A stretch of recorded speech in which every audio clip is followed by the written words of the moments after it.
everyone. Welcome to Achieve. Talking about today's story, it really makes me miss those long summer breaks from school. Absolutely. Back then, no exams, no stress, just freedom. But in this story, the students have big choices to make for summer. Yeah, some want to travel, some need to help family. It's a lot. But it also shows how learning languages can open doors. Exactly. And you can open more doors too, step by step, with better English. If you enjoy this, don't forget to subscribe to Achieve.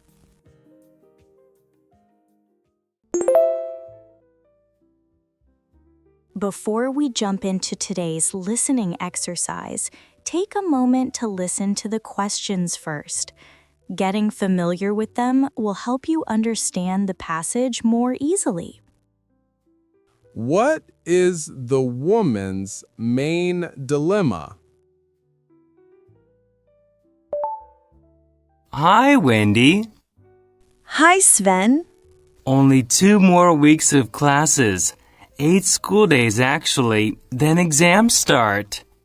Yes, I will be glad when exams are over. I get panicky and very stressed at exam time. I find myself eating constantly, and I don't seem to find any time to exercise. Exams don't bother me that much. This year, most of the marks for my courses were based on assignments and research projects. I only have 2 exams. You are lucky. I have 5. I also need to get good marks, over 80%, or I won't be able to keep my scholarship. What are you doing for summer break? I would like to go to Italy and work at a restaurant in Florence. My uncle owns a restaurant specializing in seafood, and he has offered me a job for the summer. In Italy, there are lots of English-speaking tourists, so he would like to have someone fluent in English. It would also be an excellent opportunity for me to practice my Italian. I hope to be a translator one day, so I need to be fluent in several languages. That would be a wonderful summer.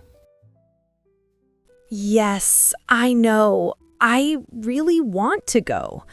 The problem is, my father had a heart attack 3 weeks ago. He is out of the hospital now and not in too much danger, but he cannot do much around the house. My brother is overseas with the Air Force, so I am the only one to help my mother around the house. It is such a dilemma. I don't know what to do. Yes, I could see that would be a very difficult decision. You are only young once, though, and a chance to go to Florence for the summer sounds like the opportunity of a lifetime. I am leaning towards going to Italy, but I just feel so guilty. What about you, Sven? What are your plans for the summer? Well, I have a dilemma too. I would love to go to Nepal and volunteer with an NGO that could use me to instruct local residents in engineering skills. It would be a chance to share what I already know, and I think it would be really interesting to spend 4 months in Nepal. However, I don't find out until next week whether or not I have been accepted into the program. If I do get accepted, I won't be making any money, and I need money to return to university for my final year in September. If you don't go to Nepal, where would you work? I don't know. I have had some interviews with some construction companies.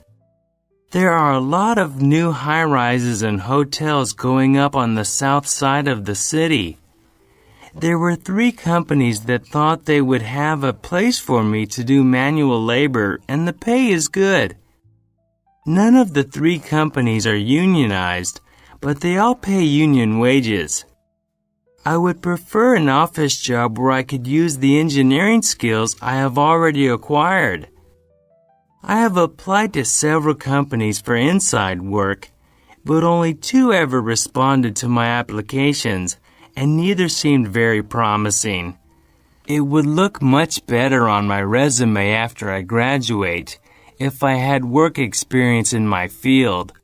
Also, many engineering students get hired after they graduate by the company they worked for the previous summer. I can see your problem. If you get the opportunity to go to Nepal, I would probably go. Can't you borrow money from financial aid for your final year?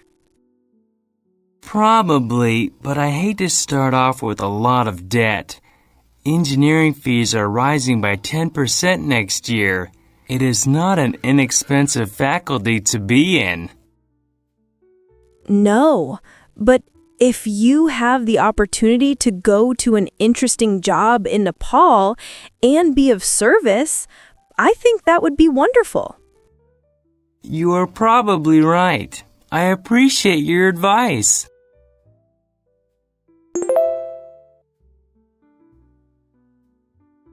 All right, that's all for today. We hope this story helps you think about your own summer dreams. And remember, every small step in English brings you closer to those dreams. Thanks for listening, and don't forget to subscribe to Achieve. See you next time.